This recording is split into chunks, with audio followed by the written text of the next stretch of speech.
Hello guys, എന്നൊരു evening റൊട്ടീനാണ്. അപ്പോൾ വൈകുന്നേരം ആകുമ്പോഴത്തേക്കും കോളാമ്പി പോലത്തെ ചെടിക്ക് വെള്ളം ഒഴിക്കുന്ന സാധനമൊക്കെ ആയിട്ട് ഞങ്ങൾ അയ്യത്തോട്ട് പോവുകയാണ്. ആക്ച്വലി ചെടിക്ക് വെള്ളം ഒഴിക്കാൻ വേണ്ടിയിട്ടല്ല, വേറൊരു സാധനം കലക്കി ഒഴിക്കാൻ വേണ്ടിയിട്ട് കൊണ്ടുപോയത്. അപ്പോൾ ഞങ്ങൾ അയ്യത്ത് വന്ന് ഞാൻ ഊഞ്ഞാലാടി കൊണ്ടുവന്നപ്പോഴത്തേക്കും പശുക്കുട്ടി എന്നെ മാടി വിളിച്ചുകൊണ്ടിരിക്കുകയാണ്. എന്താണ് ഉദ്ദേശിച്ചത് എനിക്ക് യാതൊരു ഐഡിയ ഇല്ല. അങ്ങനെ അവിടെ ഇരുന്നപ്പോഴത്തേക്കും ഒരാവശ്യമില്ലാതെ ഞാൻ ചെന്ന് മാങ്ങ നോക്കാനായിട്ട് പോയത് കേട്ടോ. മാങ്ങ നിറയെ ഉറുമ്പായിരുന്നു, മറ്റേ കട്ടുറുമ്പ്. എൻ്റെ കാലിലെല്ലാം അഴിഞ്ഞ് ഞാൻ അവിടെ എല്ലാം കൂടെ ഓടുമായിരുന്നു. കാണാതെ അഴിഞ്ഞ് എൻ്റെ ദേഹം മൊത്തം. എന്നിട്ടും ഞാൻ വിട്ടില്ല. എന്നെ അത്രയും കടിച്ചതിൻ്റെ പേരിൽ ഞാൻ വീണ്ടും ഒന്ന് മാങ്ങ വെച്ചാനായിട്ട്.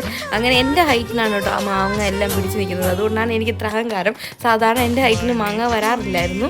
അത് കഴിഞ്ഞ് കുറച്ചങ്ങോട്ട് കഴിഞ്ഞപ്പോഴത്തേക്കും നല്ല വെയിൽ മാറിയിട്ട് ഭയങ്കരമായ കാറ്റൊക്കെ ആയിട്ട് നിഴലായി ആ ഒരു പാട്ട് പാടുന്ന ഒരു ഫീലാണ് കേട്ടോ. ഫുള്ളൊരു ഹൊറർ ടച്ചിലോട്ട്, ഭയങ്കര കൊടുങ്കാറ്റ് പോലത്തെ ഒരു സുനാമിയൊക്കെ വരുന്ന രീതിയിലോട്ട് ക്ലൈമറ്റ് പെട്ടെന്ന് അങ്ങ് മാറി. അത് കഴിഞ്ഞിട്ട് ഷടപ്പെട്ടേന്ന് മഴയായിരുന്നു. ഞങ്ങൾ പിന്നെ അവിടെയൊക്കെ മാറി നിന്നത് കേട്ടോ, മഴ നനയാതെ. അപ്പോൾ അത്രയൊക്കെ ഉള്ളിടത്തിൽ കാണാൻ പറ്റ